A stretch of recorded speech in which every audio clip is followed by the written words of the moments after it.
Today we're going to cover 4 reasons why being an ethical hacker really does suck. I've never seen any of these 4 reasons anywhere on any list or anywhere on the internet. So I think it's really important to go ahead and talk about them because I was asked, what is it about being an ethical hacker that really sucks that no one talks about? So that's what we're going to do today. And number one, this job is really labor intensive. Like at the end of the day, after sitting here in this really comfy chair for about 8 hours. Sometimes I just stand up and I fall over because maybe my feet have gone numb or my hamstrings have become too tight just from sitting here. What a lot of people overlook is that it's actually very labor intensive and it takes a lot of practice and a lot of skill in order to sit in this chair for at least 8 hours, sometimes up to 10 hours. So I usually recommend to people practice playing video games for a really long time in your work chair until you really have the skill necessary to actually move into the field where you know you can actually accomplish the labor intensive side of this job. And rule number 2 falls into the category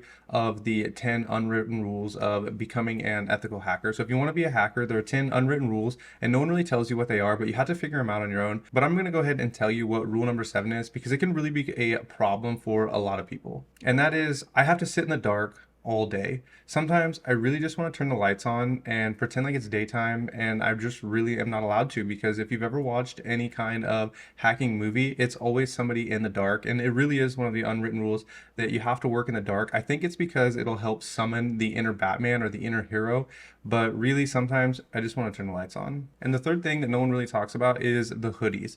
Why do hackers always have on hoodies? Why are they always portrayed as having on hoodies? And the reason isn't because it's probably what you think. It's not because they want to be cool or they're trying to fit in. It's because one of the unwritten rules, again, number 4, you have to work in a basement. And basements are really cold. They have concrete walls, concrete floors, and the heating usually in a basement is not really great. I even run 2 space heaters, one by my door and one underneath my desk, and I'm still cold all the time. So when you see a hacker in a hoodie, just know that he's working an extremely labor intensive job. He's really cold and he really just wants to turn the lights on. And number 4 is probably the worst of all of them. And in my culture in the United States, whenever you meet somebody new, the conversation usually goes like this. Hey, what's your name and how do you make money? Okay, maybe it's not quite that blunt. Usually it's like, hey, my name's Steve, what's yours?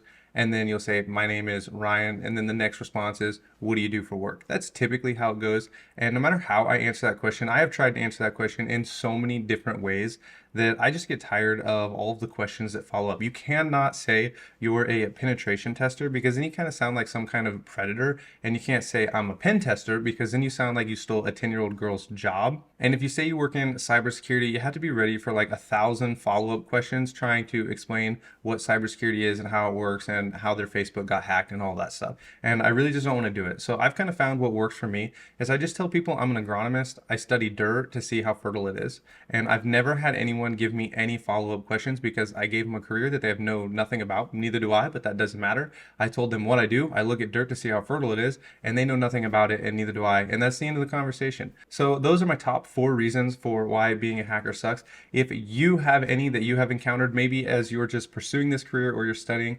and people ask what your hobbies are, I'd like to know how you answer those questions in the comments below. Thanks for watching.